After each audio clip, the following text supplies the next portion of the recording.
Holger Danske. Holger Danske came one time to a town named Bagsfjord in the island of Zealand, where, being in want of a new suit of clothes, he sent for 12 tailors to make them. He was so tall that they were obliged to set ladders to his back and shoulders to make his measurements. They measured and measured away, but unluckily a man who was on top of one of the ladders happened as he was cutting a mark in the measure to give Holger's ear a clip with the scissors. Holger, forgetting what was going on, thinking that he was being bitten by a flea, put up his hand and crushed the unlucky tailor to death between his fingers. It is also said that a witch one time gave him a pair of spectacles which would enable him to see through the ground. He lay down at a place not far from the Copenhagen to make a trial of their powers. And as he put his face close to the ground, he left in it a mark of his spectacles, which mark is to be seen to this very day. The size of it proves what a godly pair they must have been. Tradition does not say at what time it was that this mighty hero honored the Isles of the Baltic with his actual presence, but in return, it informs us that Holger, like so many other heroes of renown, is not dead, but sleepeth. The clang of arms, we are told, was frequently heard under the castle of Kronborg, but in all of Denmark, no one could be found hardy enough to penetrate the subterranean recesses and ascertain the cause. At length, a slave who had been condemned to death was offered his life and a pardon if he would go down, proceed through the subterranean passage as far as it went, and bring an account of what he should meet there. He accordingly descended and went along till he came to the great iron door, which opened onto itself the instant he knocked at it, and he beheld before him a deep vault. From the roof in the center hung a lamp whose flame was nearly extinct, and beneath was a huge great stone table, around which sat steel-clad warriors, bowed down over it, each with his head on his crossed arms. He who had seated at the head of the board then raised himself up.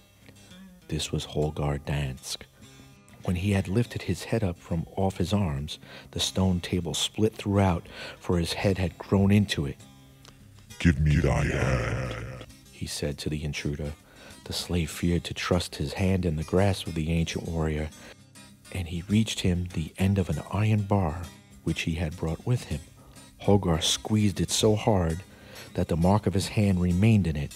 He let it go at last, saying, "Well, I am glad to find there are still men in Denmark." This folk tale out of Denmark reminds me of that quote of hard times create strong men, and strong men create good times. Good times create weak men, and weak men create hard times. As now with all the weak men that we have in office in the United States and across the planet, we're seeing that we are coming upon extremely hard times because we are being ruled by extremely weak men. Now, what's supposed to separate us from the animals is supposed to be our intelligence, except the fact that animals would never let the weakest among them lead them. With that being said, we'll try to leave off on a good note. If you're stuck around and listen to that whole folktale out of Denmark, it's an awesome one about Holger Danske. If you stuck around, please, if you liked what you heard or you didn't like what you heard, thank you for listening. And tickle that like, punch that subscribe in the face. We'll be back real soon with some more monstery goodness. And until then, stay frosty and aware, beautiful people. Thank you. Thank you very much.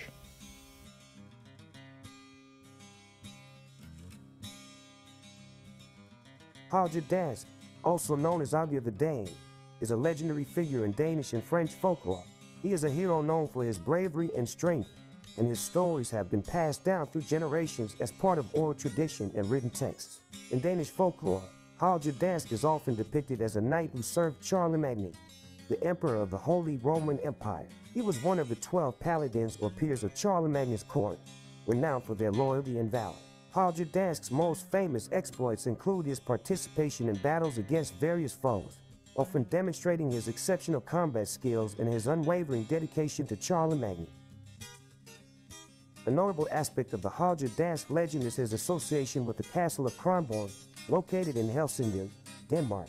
According to the legend, Holger Danske sleeps in the dungeons of Kronborg Castle, ready to awaken and defend Denmark in its hour of greatest need. It's said that when Denmark is threatened, Holger Danske will rise from his slumber to protect the nation. The legend of Holger Danske has also found its way into various works of literature and art. The Danish author Hans Christian Andersen mentioned Holger Danske in his fairy tale Holger the Dane as well as in his travelogue A Poet's Bazaar. Additionally, Kronborg Castle itself, with its connection to the legend, has been designated as an UNESCO World Heritage Site and is a popular tourist attraction. It's important to note that while Holger Danske is a beloved figure in Danish folklore, his stories are primarily rooted in legend and myth, making it difficult to ascertain historical accuracy. The legend has contributed to Danish national identity and cultural heritage, showcasing themes of heroism, loyalty, and the enduring spirit of a nation.